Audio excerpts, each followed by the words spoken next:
नमस्कार, शिक्षा समाचार में आप सबों का स्वागत है। तिवारी बाबा, क्या हो रहा है? अब शिक्षक सब कुछ अलग अंदाज में आपके उस फैसले की तरफ देखने लगे हैं और विश्लेषण भी करने लगे हैं। और मेरा भी मानना है कि आप पूरी तौर पर जो नए शिक्षक आए हैं बीपीएससी वाले, उस पर ज़्यादा भरोसा कर रहे हैं। करना भी चाहिए, यंग लोग हैं। लेकिन एक बात समझ लीजिए, शिक्षा एक ऐसा विधा है, इस विधा में जो जितने तपे पके हैं वो उतना बेहतर तरीके से चीज़ों को डिलीवर कर सकते हैं। इस बात को आपको समझना चाहिए। आप एक्सपीरियंस को जो आप आधार बनाए कि 5 साल से जो हैं वो सरप्लस माने जाएंगे। भाई, सरप्लस तो वो हुए ना जो बाद में आए। खैर, वो भी मान लिया गया कि ठीक है, सरप्लस पहले वाले को आप कर दिए। लेकिन जो सवाल उठ रहा है, अब ये सवाल ये उठ रहा है कि अब जो ट्रांसफ़र को लेकर जो आपकी बात संबोधन के दौरान सामने आया है, नियत शुरुआती तौर पर आपका यही था जो हम समझ रहे थे कि आप सिर्फ एक जाल बूंद रहे हैं, महाजाल। उस जाल में शिक्षकों को आप फंसाने की कोशिश कर रहे हैं और उसके लिए अलग अलग तरीके का बोर, मतलब मछली को फंसाने के लिए अलग अलग तरीके का बोर देते हैं ना। कोई मछली आटा से आकर्षित होता है, कुछ मछली को छोटी मछलियां देने से पर आकर्षित होता है। अलग अलग टेस्ट पर अलग अलग तरीके की मछलियां पकड़ में आती है। ये तो इसमें तो आपकी कोशिश हमें यही लग रहा था शुरुआती दौर से भी। लेकिन आप समय समय पर अपने बयानों के सहारे ये दिखाते रहे कि नहीं, हम टीचर के हित में हैं, हम प्रखंड के बगल में और पंचायत के बगल में हम शिक्षिका को और पुरुष को प्रखंड के बगल में देंगे। उस वक्त भी ये मेरे मन में सवाल खड़ा हो रहा था कि महिला और पुरुष के आधार पर आप ट्रांसफ़र पोस्टिंग में कोई नीतिगत निर्णय नहीं ले सकते हैं। कैबिनेट के डिसीजन के बावजूद भी यह निर्णय सही नहीं है कि महिला को पंचायत के बगल और पुरुष को प्रखंड के बगल। ये मतलब जेंडर के हिसाब से आप संवैधानिक चीज़ है, आप फर्क नहीं कर सकते। उसमें आप बुरी तरह से फंसेंगे और मामला हाई कोर्ट पहुंच गया है। लेकिन जो तरीका आप अख्तियार किए कि भाई 75,000 से ज़्यादा लगभग शिक्षकों ने अप्लाई किया है, जिनको स्वेच्छा से जो सरप्लस हैं उनको हम जगह दे रहे हैं। अब जो नई बातें सामने आ रही हैं कि एक शिक्षक को 30 स्कूल का ये देना है, उस स्कूल में वैकेंसी है कि नहीं, वो स्कूल प्रखंड के बाहर है कि नहीं, उस तो ऑप्शन में आ ही रहा था प्रखंड के बाहर है। ये सारी प्रक्रिया होते होते ये सवाल फिर से आ ही जाएगा कि जो पहले से स्कूल में है, जिसकी चर्चा आप बार बार कर रहे हैं, उसको व्यवस्था में सुधार करने हैं तो हम उसको वहाँ से हटाना पड़ेगा।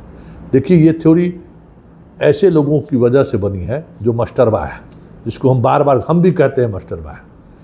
कि अब बताइए कि हम गए थे अपने घर दूसरा, अभी 14 ऐसे मास्टर हैं जिनका अपना दुकान है। मास्टर साहब लोग हाजिरी बनाते हैं, आज चल आते हैं दुकानदारी करने के लिए। अब बताइए, इस तरीके का जो मास्टरवा दिन भर दुकानदारी करेगा, शाम में जाता है स्कूल। अब बात समझ लीजिए। तो इस तरीके के मास्टरवा को आपको चुनना पड़ेगा, और यही चुनना कठिन है, क्योंकि इससे तमाम जो आपके शिक्षा विभाग के अधिकारी हैं वो लाभुक हैं किसी न किसी रूप में, और इसको बनाए रखना चाहते हैं। और जो पढ़ाने वाले टीचर हैं, बेचारा जो किसी को उधो के लेना न माधो को देना, सुबह में स्कूल पढ़ाए लौटे घर, ऐसे लोग इनके निशाने पर आ रहे हैं। उनका कह सकते हैं कि जो कंसंट्रेशन बच्चों को पढ़ाने में है वो टूट रहा है। इस बात को आपको समझना होगा। और इस तरीके से मास लेवल पर ट्रांसफ़र करके आप स्कूल में गुणवत्तापूर्ण शिक्षा की बात सपना अगर देख रहे हैं तो फिर ये सपना समझिए दिल्ली दूर वाली बात होगी। ये सारे सिद्धार्थ के समय में जितने ट्रांसफ़र पोस्टिंग हुए हैं, ज़रा उस पर गौर करिएगा। सारे यूपी वाले को बिहार के बॉर्डर, यूपी के बॉर्डर पर भेज दिया गया। सारा कई जिला खाली है, कहाँ भेजिएगा, किसको भेजिएगा? आप कहते हैं प्राइमरी में हमारे पास वैकेंसी नहीं है, TRE 4 में फिर वैकेंसी दिखा रहे हैं। ये कई सवाल हैं कि आखिर जो तबादले नीति के तहत आप कह रहे हैं कि आप वाहवाही लूटना चाह रहे हैं, वो विभाग के गले की फांस बनने वाली है। ये बात समझ लीजिए। जो नियोजित शिक्षक हैं उनको आप तबादला करना चाहते हैं, जो गांव में शुरुआती दिनों पर कह सकते हैं कि शिक्षा मित्र के तौर पर बहाल हुए और अभी तक नियोजित हैं, उसमें बहुत सारे ऐसे हैं जो TAT पास भी हैं। और एक बात तिवारी बाबा, आप कान खुलकर सुन लीजिए, ये जो TAT पास वाला जो शिक्षक है ना, वो BPSC वाले को अभी भी बैठा कर पढ़ा सकता है। आपके पास वही क्रीम टीचर का लॉट है, उसको खोइए मत। वो जो आप 2011 के बाद जो आपने वैकेंसी में आपने जिन शिक्षकों को अपॉइंट किया है, कोई अपना पंचायत में नहीं है, ये भी जान लीजिए। सब अलग अलग डिस्ट्रिक्ट, 4 डिस्ट्रिक्ट, 5 डिस्ट्रिक्ट बाद नौकरी कर रहे हैं लोग 10 साल से। और रियल में जिसको आप कहते हैं ना कि योग्यता वाले टीचर, वो योग्यता वाले टीचर हैं। कभी उस दौर के टीचर से बात कर लीजिए। BPSC वाले टीचर उसके सामने खड़े नहीं हो सकते। BPSC में किस तरीके से बहालियाँ हुई है, अगर जांच हो जाए ना, तो बहुत सारे टीचर ऐसे समझ में आ जाएंगे जो कहने की ज़रूरत नहीं है, जिसका डिग्री से लेके बाकी सब कुछ फर्जी है। आप जिसको रखना चाह रहे हैं, जिसको जिम्मेवारी देना चाह रहे हैं, अभी तक उसका डॉक्यूमेंट्स का वेरिफिकेशन नहीं हुआ है कि वो टीचर है कि नहीं है। इस शिक्षा कोष पर BPSC वालों का डिटेल्स नहीं है। आप जरा देख लीजिएगा, विशिष्ट हो या नियोजित, उसका तो सब कुछ आपको इस शिक्षा कोष पर मिल जाएगा, इसका आपको कुछ नहीं मिलेगा। तो अगर आपकी मंशा ये है, उन तमाम विशिष्ट शिक्षकों को हम प्रखंड से बाहर कर दें, उन तमाम जो नियोजित अभी भी बचे हुए हैं, इनको एक नई नियमावली बनाकर हम जिला कैडर लाकर हम गांव छोड़ा दें, तो वो बाबा आपके बस में नहीं है, हम जानते हैं। क्योंकि वो जो दबाव आएगा ना, उस दबाव को आप झेल नहीं सकते। हम समझ रहे हैं कि इसके लिए आप अलग तरीका ईजाद किए, अलग तरीके से चीज़ों को माहौल बनने ही नहीं दिए। लेकिन जब यहाँ स्थिति आएगी तो फिर माहौल बनेगा, और माहौल बनेगा तो फिर आपके तमाम विधायक आपके पास पहुँचना शुरू हो जाएगा, और आप फिर उसको आप रोक नहीं पाइएगा। अगर वाकई में विभाग का हित चाहते हैं, विभाग में वाकई जो मुख्यमंत्री या आप चाहते हैं कि शिक्षा व्यवस्था में गुणात्मक सुधार हो, तो आपको ऐसे शिक्षकों पर खास नज़र रखनी होगी। सीधे नहीं कि एक ही डंडा से जो है सो सबको हाँक दिए।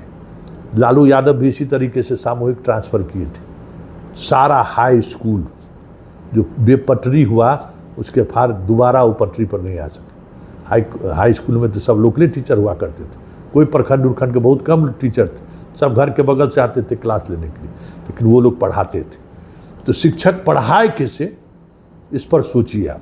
क्योंकि पढ़ाई क्या, जो आपका अधिकारी जाता है ना, वो भी क्लासरूम में नहीं जाता है देखने के लिए कि बच्चों को क्या पढ़ा रहे हैं।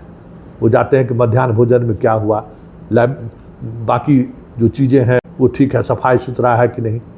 हमारे आपके समय में जो स्कूल में पदाधिकारी पहुंचते थे तो बच्चों के भी जाते थे कि पढ़ाई क्या है। तो शिक्षक से पठन पाठन की बात करिए, शिक्षक पढ़ाने की बात करिए। ये जो लाभुक योजना के सहारे जो स्कूल को आप जो जहाँ पहुँचा दिए हैं, उस ऐसा है कि ऐसी जानकारी आपको तो होगी ही कि लाभुक योजना की वजह से हेडमास्टर साहब कितना दबाव में रहते हैं, अटेंडेंस को लेकर कितना दबाव में रहते हैं, फर्जी नामांकन को लेकर एक दौर था दबाव में रहते थे। आज जब आप 11 बजे तक सब कुछ ऑनलाइन चाह रहे हैं, तभी मध्याह्न भोजन में 2000 रुपया हर महीना चाहिए आपको DPO को, पता कर लीजिए। और एक बात आपको चलते चलते जानकारी दे दें, जो आप ट्रांसफ़र कर रहे हैं ना, उस ट्रांसफ़र में भी खेल शुरू हो गया है। जिला में कह के आया है कि जो हम मीटिंग हो रहा है ना, मीटिंग में हमको समझने दीजिए कि कैसे ट्रांसफ़र पोस्टिंग होता है, तो फिर जो जहाँ चाहिएगा, जो चॉइस आपकी है, वो चॉइस में जो सबसे बेस्ट चॉइस आप चाहिएगा वो मिल जाएगा। लेकिन उसके लिए कुछ हाथ गर्म करना पड़ेगा। इसलिए ये जो तबादला है ना, ये तबादला जिस उद्देश्य से भी आप कर रहे हैं, पता नहीं मंत्री बने और तबादले पर ही आके जम गए, किस उद्देश्य से कर रहे हैं कहने की ज़रूरत नहीं है, लेकिन यह तबादला पूरे बिहार के एजुकेशन सिस्टम को ध्वस्त कर दे तो कोई बड़ी बात नहीं होगी।